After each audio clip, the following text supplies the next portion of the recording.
Hola, ¿cómo andan? Nuevamente les doy la bienvenida. Vengan para acá, acompáñennos esta media hora que tenemos por delante. Les aseguro que siempre van a sacar algún concepto que nos permita sobrellevar esta Argentina difícil, aún más teniendo en cuenta que es año eleccionario. Me parece que no se hablan más que de dos cosas en este momento, y por eso tengo agua acá, ¿no? El calor, que esperemos que pase de una vez, y después la economía, la pésima economía de nuestro país. Daniel Semirás está con nosotros, licenciado en Economía, justamente, profesor, consultor y que nos va a dar una mano para saber qué es lo que se viene por delante y sobre todo para este 2023. ¿Cómo estás? ¿Qué tal? Muchas gracias. Bien, muy bien, Cruz. Muchas gracias por la invitación. Claro. Y lo lamento por la gente que está viendo el programa, porque si vamos a hablar de economía hoy, un día Sí. sábado... Sí, bueno, sí. pero me parece que también del otro lado se quiere saber, se pretende saber hacia dónde vamos, ¿no? ¿Qué rumbo tiene la Argentina? Va a ser un año, me decías incluso fuera de cámara, difícil. Va a ser un año bastante complicado, bastante más de lo que se esperaba a fines del año pasado. Para fines del año pasado, el gobierno nacional hacía sus proyecciones y decía que Argentina iba a crecer este año, el 2023, un 2%, que es bastante modesto, pero ese era el supuesto y todos sabemos que cuando el que proyecta es el oficialismo, normalmente es bastante generoso con Exacto. los números. Había otras opiniones que decían que iba a estar entre 0 y 1% el nivel de crecimiento, que sería más o menos donde estaba el consenso del mercado.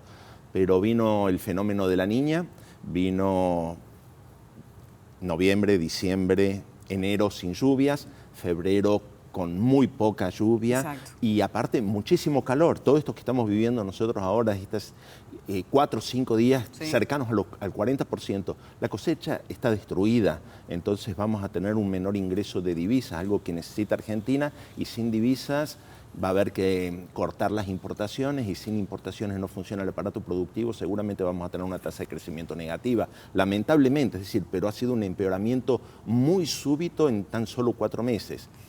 Generalmente el gobierno que se va tiene en cuenta al que lo sucede, es decir, pretende dejarle las cosas más o menos acomodadas para que no sufra el resto de la población, o no les importa nada y son bastante egoístas.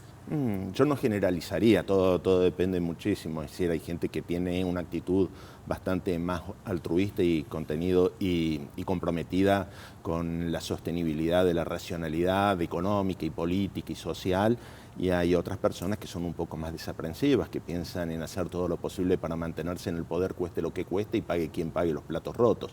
De modo que no haría una generalización, pero el ejemplo grande que nosotros podemos tener es lo que ha sucedido ahora en estos días y que está en curso, que es el proceso de canje de la deuda en pesos que ha dispuesto el gobierno nacional, que es tratar de comprar oxígeno en el periodo de este año donde tenemos elecciones, y pasar los vencimientos para el 2024 o 2025 para que la nueva administración, ya sea del Frente de Todos o de la oposición, tenga que ver después cómo resuelve el problema. Es simplemente tratar de ganar un poco de tiempo, pero no termina de resolver los problemas. Lo que resuelve es los próximos 3 meses. Claro, pateás las obligaciones para más adelante, y a esto iba en que en general los gobiernos son demasiado egoístas porque, bueno, van pateando todo lo que tenga que ver con la deuda para el que sigue, ¿no? Y sobre todo en año eleccionario.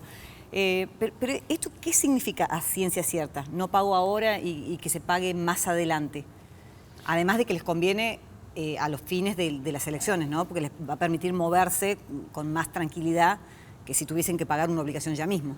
Hay un problema que es el problema de una cantidad exageradamente grande de vencimientos de la deuda en pesos para hacer que la gente se quede en pesos y no corra a buscar el refugio en el dólar.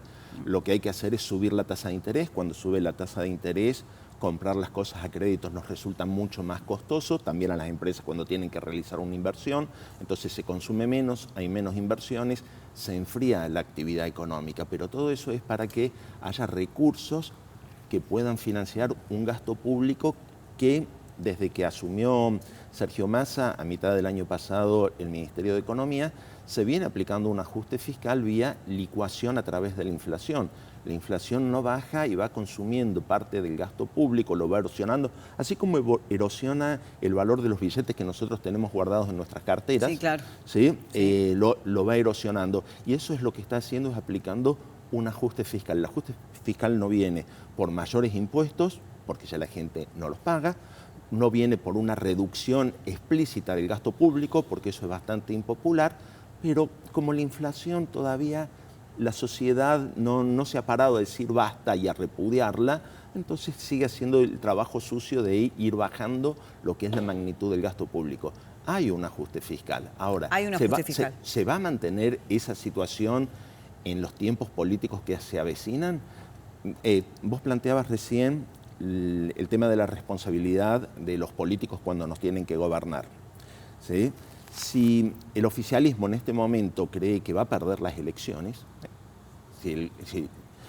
podría decir, bueno, ¿cómo hago para dejar la casa lo más ordenada posible para el que venga? Exacto. La otra alternativa es decir, trato de ganar las elecciones como venga, a cualquier costo, tiramos manteca al techo, hacemos un nuevo plan platita, lo demás. Y después vemos. Bueno, y después veremos qué es lo que sucede, que en realidad es simplemente ir exacerbando una bomba de tiempo.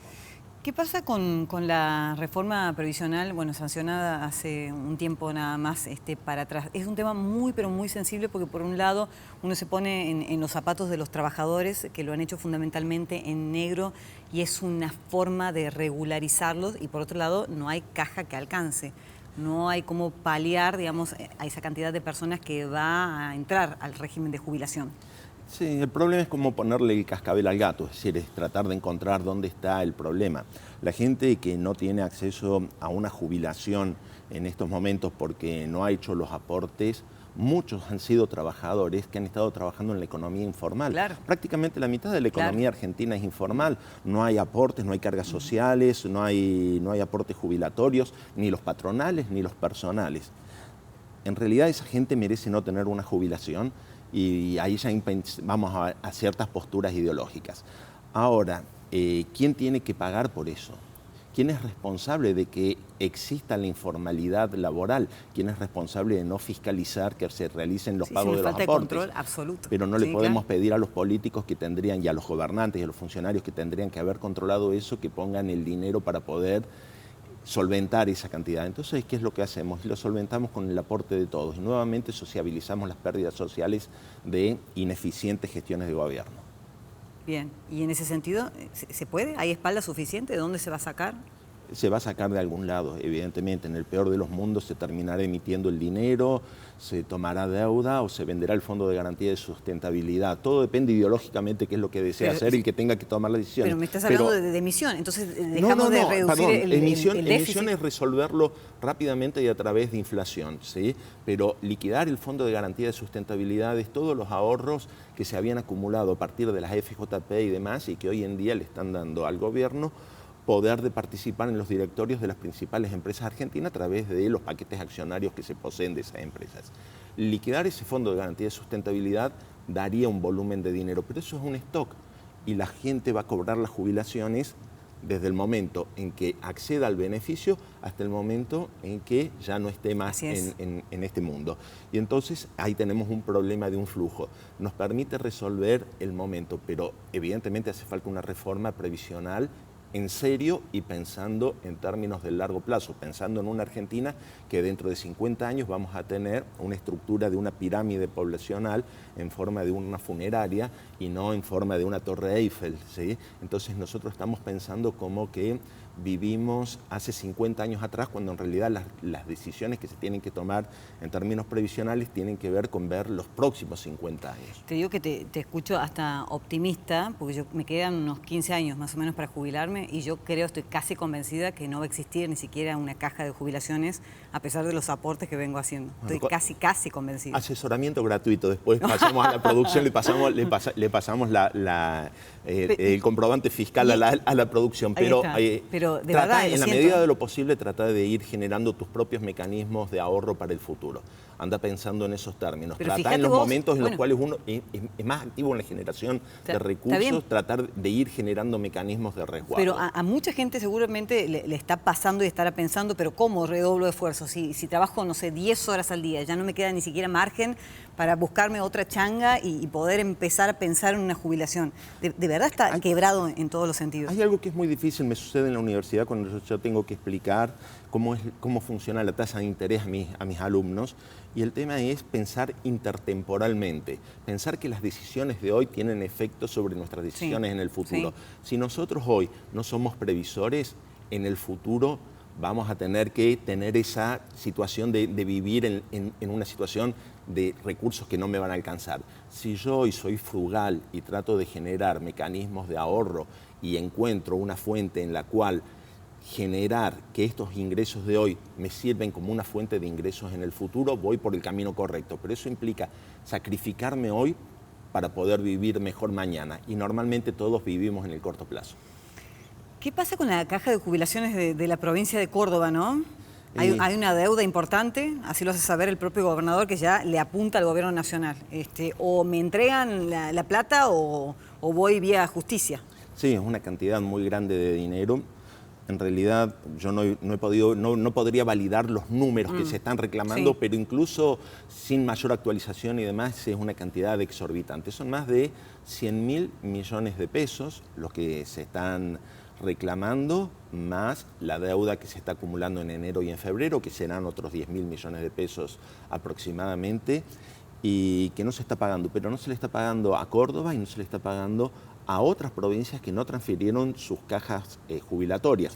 Caso Santa Fe, Corrientes, Entre Ríos, Chubut, bueno, varias otras. Entonces, hay una diferencia con respecto a lo que la gente se debe recordar de un reclamo que hizo Córdoba hace unos años atrás, cuando el gobernador era de la Sota, ¿sí? En las cuales únicamente a Córdoba no se le pagaba y era una forma de castigo político, ¿sí? Era un tema de discriminación. Hoy en día es un tema de que no hay plata. Hoy en día es un tema lisa y llanamente se les acabó. Que no hay dinero, y entonces ahí es un problema y es una complicación muy grande, muy grande, porque es una bola de nieve que se ha formado y que se hace difícil ahora poder encarrilarla. Intervendrá la Corte Suprema de Justicia, como rápido esto va a salir dentro de 2-3 años, habrá otra administración y esperemos que tengamos un país en el cual no invitan a los economistas a los programas de televisión, porque en realidad nos invitan cuando hay problemas. Entonces yo prefiero que no me inviten y saber que la economía está funcionando mejor. Te digo una cosa, todos preferimos eso. Cortito, ¿qué recomendación le darías a todo el televidente que nos está mirando en este momento en materia de economía? ¿Cómo cuidarnos en estos meses que nos faltan hasta las elecciones? Este va a ser un año particularmente duro. Tratar de no venirse abajo, tratar de mantener el trabajo que uno tiene, trabajar fuerte y a conciencia. Si uno no tiene trabajo, no sentirse denigrado, porque hay que encontrar una fuente de generación de recursos. Va a ser un año bastante complejo. El que tiene la suerte de tener una fuente de ingresos, sea precavido, trate de no tirar manteca al techo, trate de generar sus formas de ahorro, porque a la larga, cuando llegue un momento de necesidad, va a tener con qué respirar, va a tener ese margen de holgura. Yo prefiero sacrificarme en el presente y no estar ahogado y sin opciones en el futuro. Yo prefiero ser frugal por decisión propia, no por imposición de las circunstancias. Y fundamentalmente trate de ser lo más previsor posible y piense. Recién hablábamos fuera de cámara y yo les decía, el nivel de bienestar no es únicamente el dinero. Piensen en eso, traten de encontrar aquellos mecanismos que lo hacen feliz y que no sean con plata. Yo creo que pasa por ahí, es lo mejor, porque en definitiva la economía es una ciencia social, no es una ciencia de cómo crear riqueza o multiplicar el dinero, sino de cómo hacer la gente para resolver sus problemas. Y hoy en día una de las principales necesidades de la gente es vivir tranquilo, vivir en una sociedad en la cual sepa que cuando sale a la calle no lo van a matar, no lo van a robar, no lo van a secuestrar, no lo van a violar.